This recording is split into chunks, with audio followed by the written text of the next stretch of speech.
Hello and welcome. My name is Chrissy Hodges, advocate for OCD, in particular, pure OCD, which is the community name for individuals with intrusive thoughts and mental rituals. It's also the name of my memoir, Pure OCD, The Invisible Side of Obsessive Compulsive Disorder.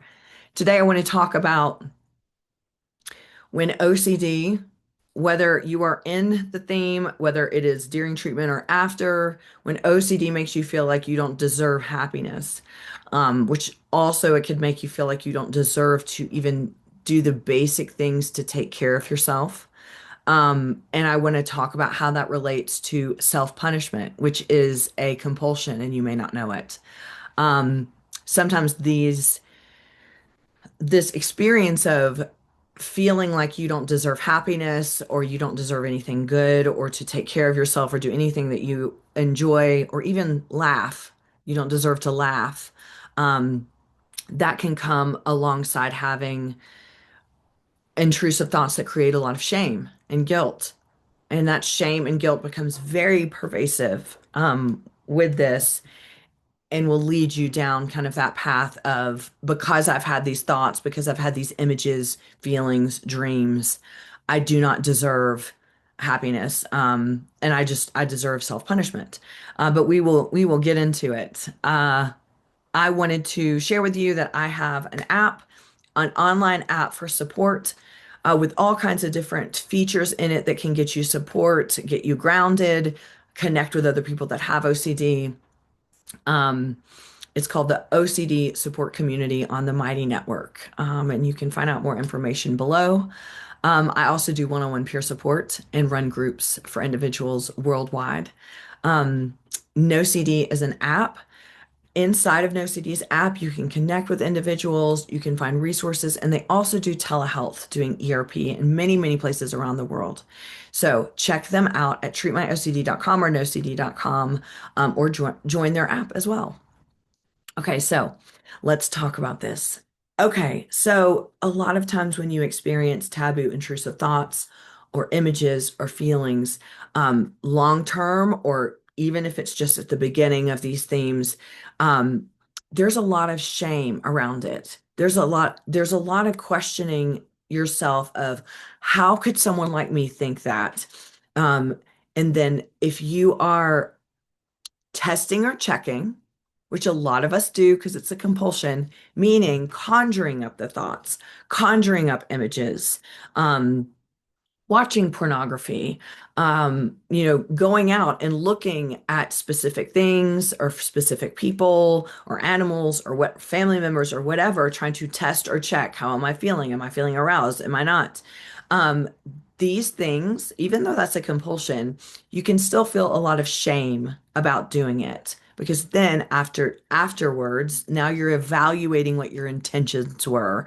Why would I do that in the first place? What does that mean? Which, of course, you didn't ask for the intrusive thoughts that you have. Otherwise, they would obviously not be intrusive. But you didn't ask to have them. But if you have intrusive thoughts and a theme for a really, really long time, not even a really long time, sometimes now you start to think that you're the one that's causing it to happen. Or you might start to think, maybe I want these. Um, because OCD, as we know, the more I say this in so many of my videos, the more that we're using emotions to prove or disprove a theme or that we have OCD in general, those emotions are likely going to turn on us at some point and we're not going to be able to feel them anymore. Meaning, if I'm relying on disgust, if I have POCD thoughts, like as long as I feel disgust, I know I don't want the thoughts and I know this is OCD. Eventually, I'm not going to be able to rely on disgust. It's not going to serve the same purpose. It's almost going to kind of lose that power. And then I'm going to go, oh no, I don't have disgust anymore. That must mean I'm starting to accept it. This can be really devastating for people because then it's not only making you question whether or not the theme is real, it's also going to make you question whether you really have OCD. So you have to be really careful when you're relying on emotions in order to prove that you do or don't have OCD. Now, in the case of the topic we're talking about today, a lot of times, and as I was saying earlier, even if you don't want these thoughts, even if you didn't cause them, obviously, if you have OCD, you didn't cause them. By the way. I know in your brain you're like, oh, I bet I did, but you didn't. So but what inevitably happens is because you can't get rid of them, which is what we all want, is to get rid of thoughts. Now we're starting to think that maybe I have something to do with why they're here. I have something to do with why they've been here so long. Again, maybe I'm the one that's conjuring them up because I was testing and checking. This is something I can't forgive myself. And then we move into the territory of because of all this, I don't deserve happiness. Because of all this, I don't even deserve to take care of myself. I don't deserve to take care of my basic needs. There's so much more I could go into this as far as what your brain might tell you you don't deserve. What I want you to hear me say, even though you're not going to believe it, but I want you to hear me say it, is it's absolute bullshit. You did not cause this disorder. You did not ask for this. This is not your fault. And so something that is not your fault does not have a direct correlation to what you deserve. Now, you may feel the shame and guilt, and you may feel like you have reason to feel these things. We can't do a lot about controlling emotions the same way we can't do a lot about controlling thoughts.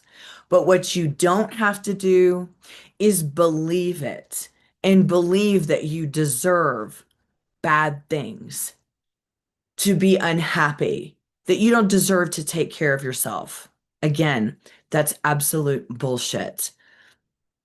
In ACT, acceptance commitment therapy, they talk a lot about values, what your values are. Now, I do know that when you have taboo, intrusive thoughts, you feel like you've lost connection to your values sometimes. So this feels like a stretch. I can't connect to my values anymore because I don't even know what they are. Because what kind of horrendous person would have these thoughts? Yada, yada, yada.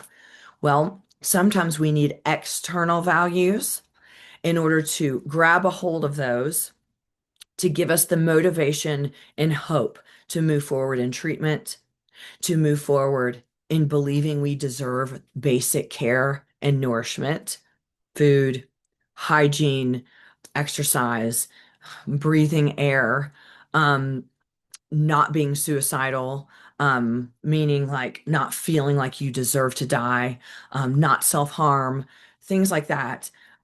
Sometimes you can latch onto external values if you're having trouble finding the values on your own. An example of that would be, I want to be a good partner.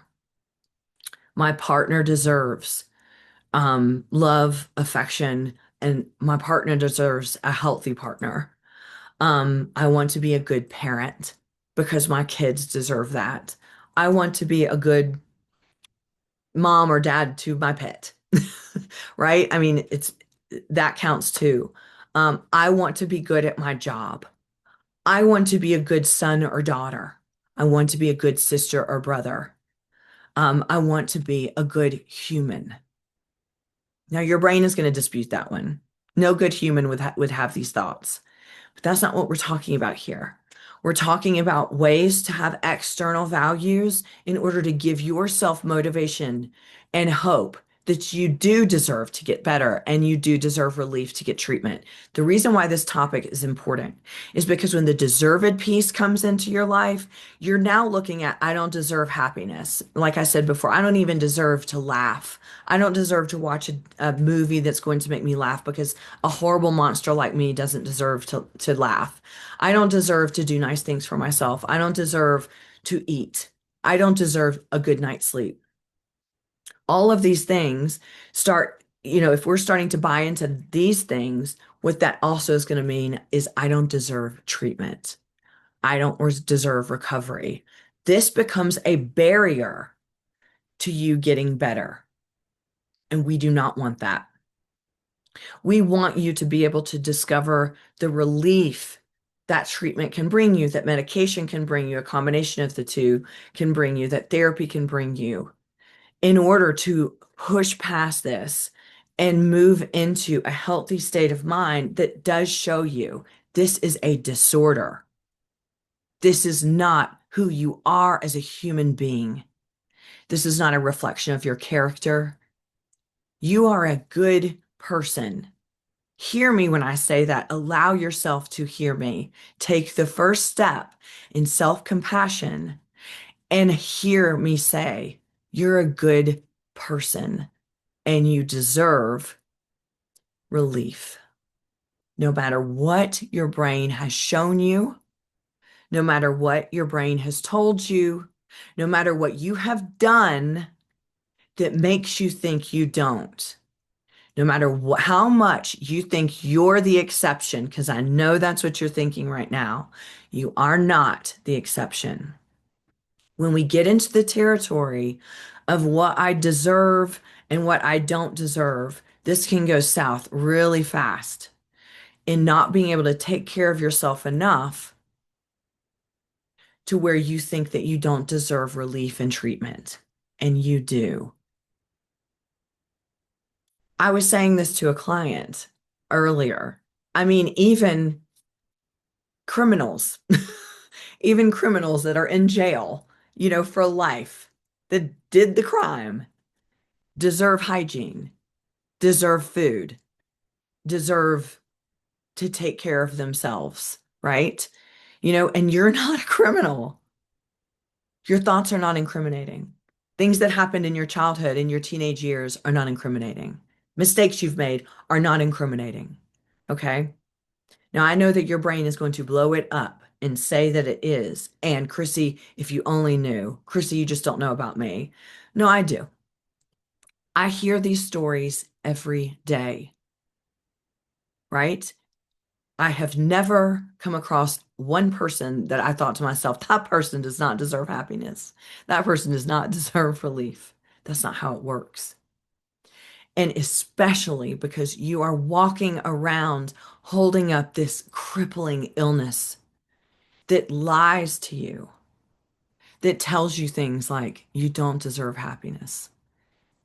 That is resilience in itself. That is strength in itself. Now, lastly, when we get into these patterns of thinking, I don't deserve good things. I deserve punishment. I deserve self-harm, which self-harm, by the way, isn't just cutting. It's not physically hurting ourselves. It's emotionally hurting ourselves. It's mentally hurting ourselves. It's horrible self-talk. It's saying things like you don't deserve happiness or withholding yourself from doing things that would make you happy because you think you don't deserve it. That's self-harm too, friends. And with that, it's also compulsion. It's self-punishment. Punishing yourself because you think you don't deserve things because of this disorder is a compulsion, and a nasty one at that. And that is what you don't deserve. So if you take anything away from this video other than you're a good person, because that's what you're going to take too, I want you to hear that you don't deserve self-punishment. You deserve self-affirmation, self-compassion, self-love. You didn't cause this fucking disorder. Okay? It happened to you. And no, I don't care about what's happened in the past that makes you think that you deserve the disorder. Because that in itself is also punishment, y'all. That in itself is also compulsive. You don't deserve it no matter what. So look at the punishment piece as a compulsion. And what do we want to do in OCD treatment and therapy? Reduce the compulsions. So we want to reduce that mental and emotional self-harm and self-punishment. That's keeping you stuck too. You may think, no, this is what I deserve, but you don't deserve to be trapped in compulsions, and especially that one. So I want to end it there because that's a lot. Um, I also want you to know that if you are stuck in this loop, whether it's before treatment, during, or even after, because you can get stuck in this loop after by mentally reviewing the things that you may have done when you were surviving. And then you may think, well, because I did those things, I don't deserve happiness. I want you to remember that is something that you can absolutely change and something that I hope that you'll prioritize working on, and reducing as far as it being self-punishment and self-harm, mental and emotional self-harm. I know it's hard for you to believe that you don't deserve it. I know it's hard for all of us to believe that somehow we didn't have some sort of cause in why this happened to us and why it continues. But y'all, we didn't. It's a disorder. It's a disorder that we didn't ask for, we didn't cause, and that we just can't control by outthinking it. It takes therapeutic intervention. So if you're looking for that, looking for peer support, and looking for a community that understands, email me or check out below the links to join. And if you're looking for therapy, check out OCD at treatmyocd.com. Until next time.